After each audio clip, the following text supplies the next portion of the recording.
turabasuhuje mwese abahisemo kudukurikira kuri iyi tariki ya 25 z'ukwezi kwa gatatu 2026.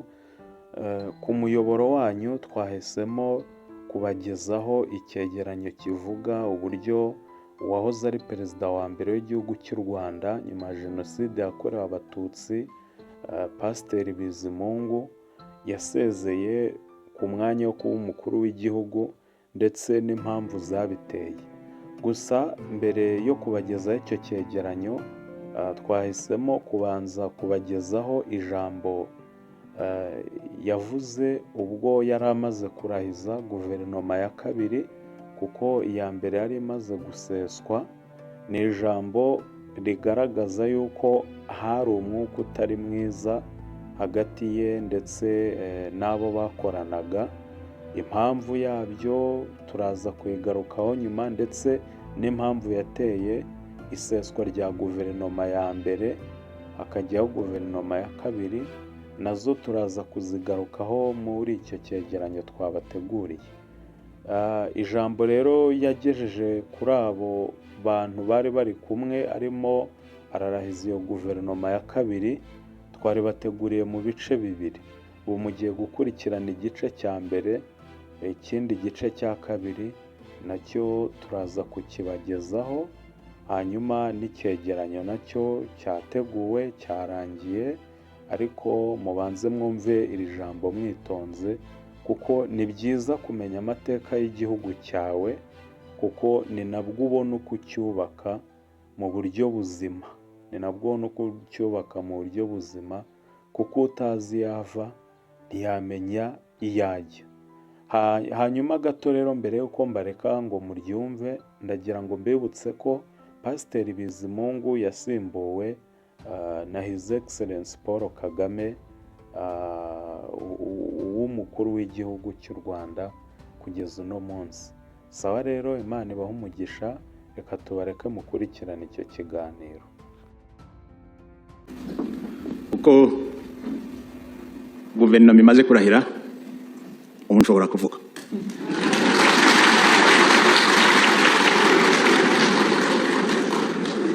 Cyane cyane ko hari abategarugori biyongeye muri guverinoma.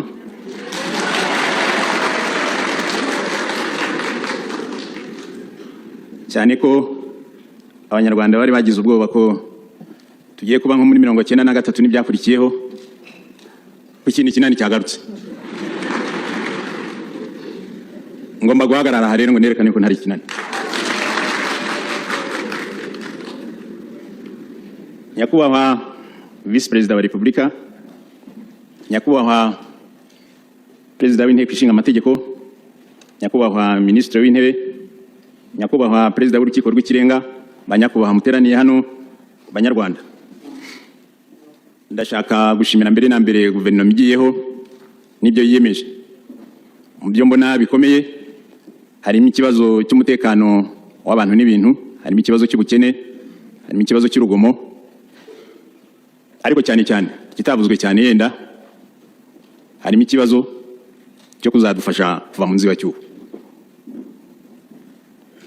Icyo ni ikibazo gikomeye kizatubwira cyangwa kizanangiza kitubwira niba tuzashyiraho regime parlementaire, parlement ifite ububasha bukomeye, niba tuzagaruka ku byahoze kera, perezida ufite ububasha bukomeye, ndetse hari n'ikindi kibazo numva abantu bakunze kuvuga, niba tuzagira n'umwami.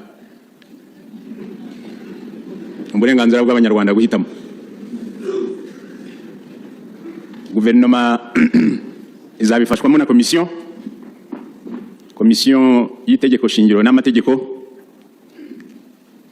Itegeko ryagiyeho, ariko aho ngaho ndacyafite ikibazo na parlement. Ni ikibazo cya mbere mfitanye n'inteko. Inteko yaravuze ngo iryo tegeko, iyo komisiyo rigenga, itegeko shingiro rivuga ko iyo komisiyo iriratashe kuri parlement. So, ubwo muzahitamo, ndababwiye.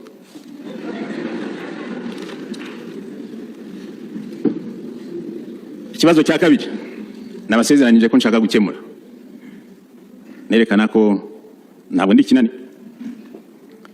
Itegeko shingiro ryacu rishingiye ku masezerano ya Arusha.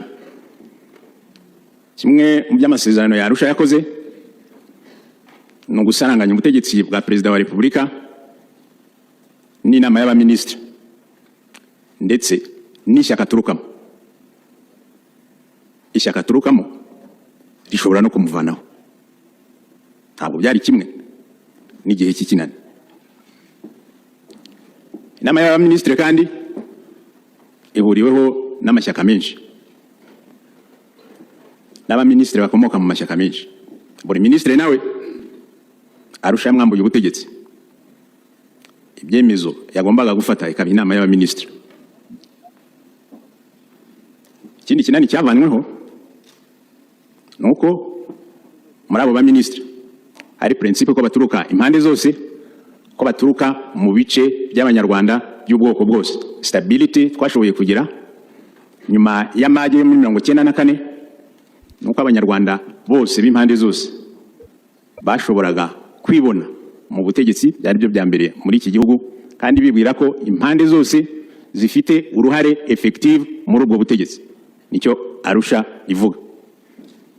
Nta muntu umwe rero ushingiye ku mategeko wakwihindura ikinani, kandi ndibuze kubabwira icyo bakunze kundeka ko nkunda amategeko. Minisitiri w'Intebe Rwigema yegura yaranditse, sinzi niba mwarabonye, yaranyandikiye avuga ngo, ndavuga amagambo yanjye, ndambiwe guhora curagira muri parlement, ndarambiwe ndagiye. So inteko nimwe mwateye crisis ya mbere, nimwe mwavanyeho guverinoma. Guverinoma mwifuje ngiye maze kuyirahiza, nzaba ndareba ko mutongera kuyihungabanya.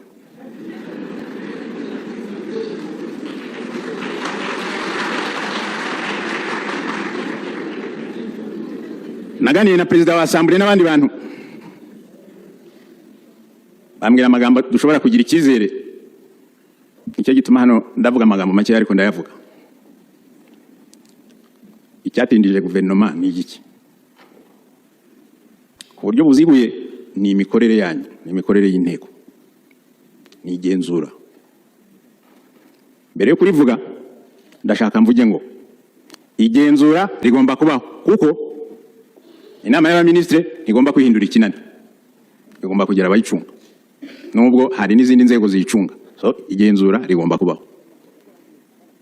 Igenzura rigomba gufasha guverinoma gukora neza, apana kuyihirika kereka bibaye ngombwa.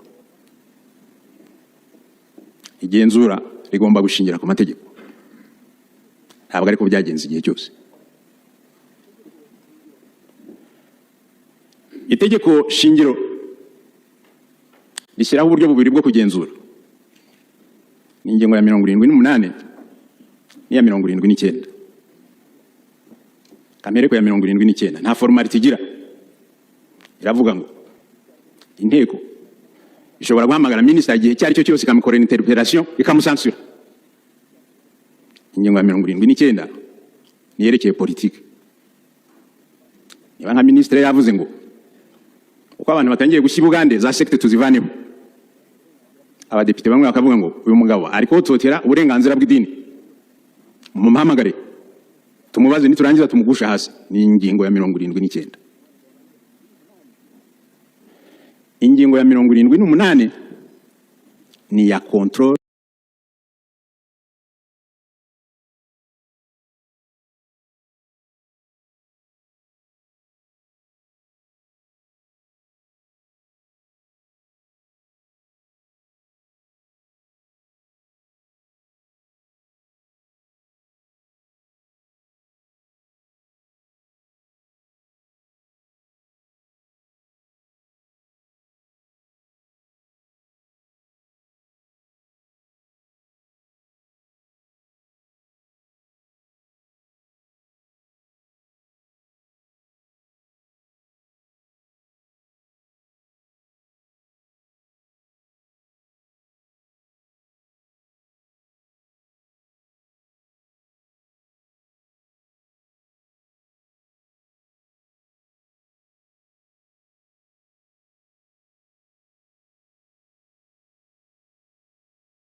ya action gouvernementale.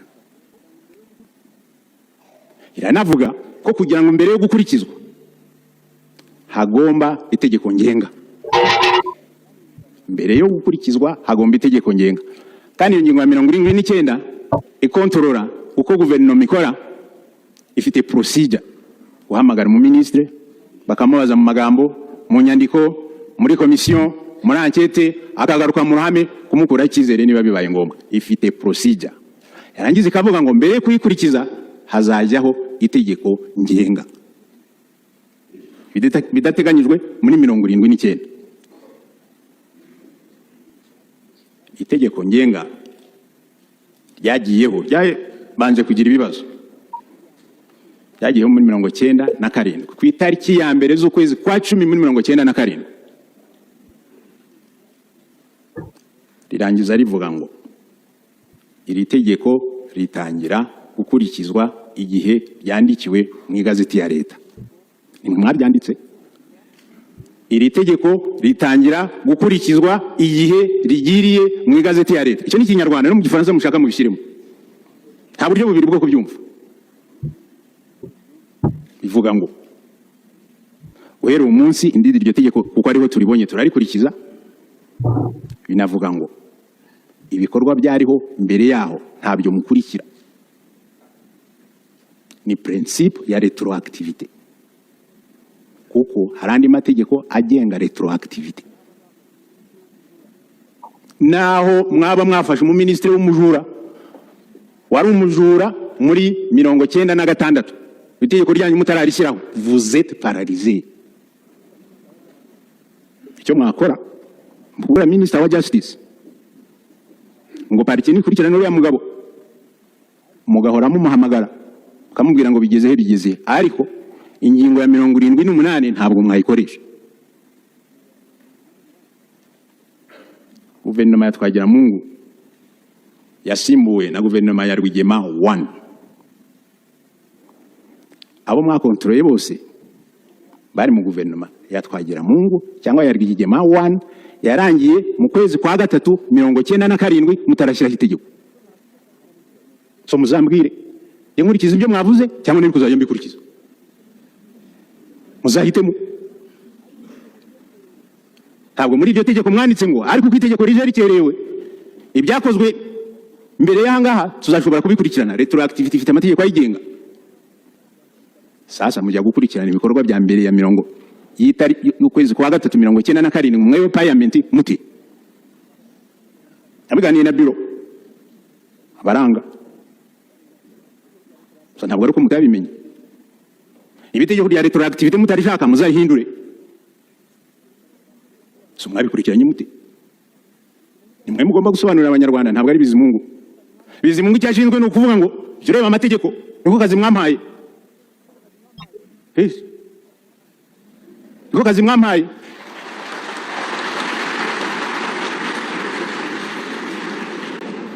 Ikimwe na bya bindi maze kubabwira. Commission légale constitutionnelle mw'iki tegeko shingiro. Niba mushaka kubihindura muzahindura itegeko shingiro. Iyo commission izakora iri independent itareratesha kuri parliament. Ufite uburenganzira bwo kubihindura. Bizimungu se nkora amategeko nimwe. Ndayabakurikiranira nkababwira. So control mwarayishe. Problème ntabwo ari niba control igomba kubaho cyangwa itagomba kubaho. Kera aho nakoraga bari baranyise rujuju. Kubyerekeye iryo tegeko ryo mu 97 Juju Bizimungu sinzi niba azagira appeal izamuvuguruza. Mwararyishe. Ingingo ya 2 iryo tegeko riravuga ngo minister mu mukontorora mu byashinzwe. Ingingo ya 11, ingingo ya 20, ingingo ya 46 mu byashinzwe. Kandi ndabibutsa ko ari control ya action gouvernementale. Hari naho bavuga ngo mu mirimo no mu nzego ashinzwe. Mu byashinzwe muri ministere. Mwamuhamagara mu magambo mwabona mudashimishije mukamubwira ngo andika. Mwakwandika byo kwandika byaba bidashimishije mukamukubita mu komisiyo. Byo mu komisiyo mwa mutari satisfied mugakubita enquête. Enquête yabi tari satisfied mukamugarura mu ruhame akaza kwisobanura. Mu ruhame mwa mutari satisfied mukabikubita indunduro. Byose mu byashinzwe. ntabwo ari byo yari ashinzwe. Kuki mutabivuze se? Niba ntazi ikinyarwanda muzakinyigishe noneho, ariko si njye nyine n'abanyarwanda. Na interpretation y'ikindi kiriho. So kuki mwagiye gukontorora mu byo bari bashinzwe rero? Ni guverinoma ya Rwigema na guverinoma ya Twagiramungu, abo ngabo mwagiye gukontorora barimo, murangize muzana n'amakimbirane. Igice cya mbere mwakontororeye cyarimo ministeri ya finance, cyarimo ministeri ya travaux publics, cyarimo ministeri ya justice. Uzaba umwana na GDNS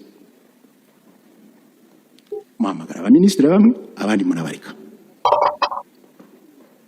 Muhamagara abakeri n'actual mu by'ukuri hubu ababishinzwe ntimwabahamagara. Muzana amacakubiri muri cabinet, azana amacakubiri mu baturage.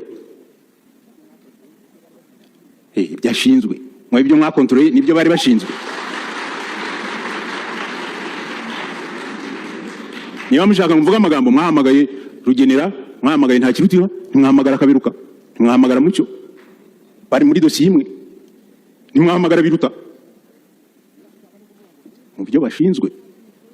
Niba mushaka no kuvuga ngo ministre akontororwa mu byo yari ashinzwe no mu byo ashinzwe, reka nemene interpretation yanyu. So aba ministre bandi mwabari iki, mwahamagara Mazimpaka, ntimwahamagara Shehe, kandi rehabilitation imaze kwava byaragiye kwa Shehe. Mwabujwe n'icyo guhamagara Shehe.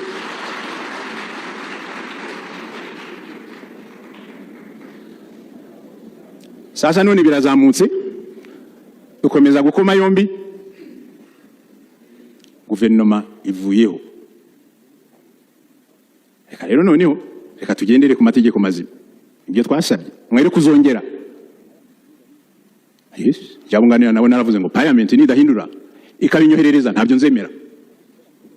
Ntabwo ari je buteye crise ya institution, nimwe muri gutera crise ya institution. Idashingiye ku mategeko, nta obligation mfite yo kubyemera. Nta nundi ufite obligation yo kubyemera.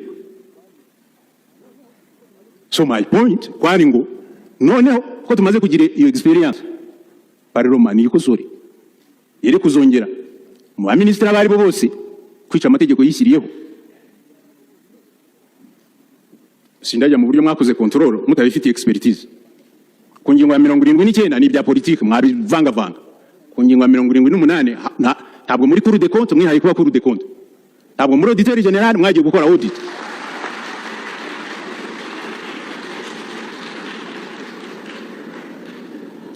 So amakosa yakoze nta expertise mufite muri compte, mutirera expert mu makonte, siniyo nyaso muzampamagara nzabereka. Kuva kuri rimwe kugera kuri kangahe amakosa mwagiye mukora muri expertise mutayifitiye uburenganzira. So raporo zanyu zirimo amakosa no ku substance uretse no kwica amategeko.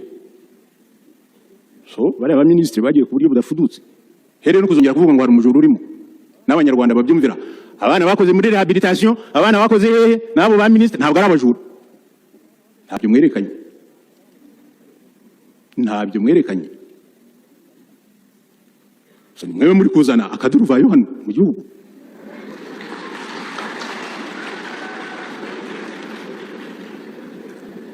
Now hari ibindi birego bibiri.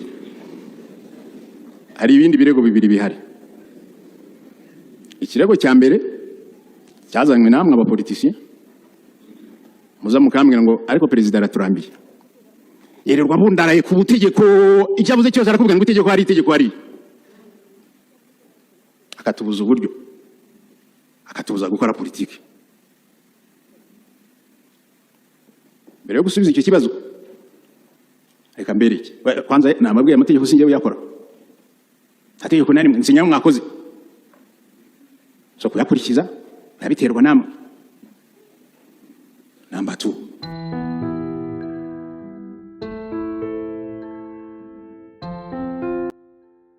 ya murakoze cyane gukurikira iki gice cya mbere cy'ijambo ry'uwahoze ari perezida w'u Rwanda Pasiteri Bizimungu.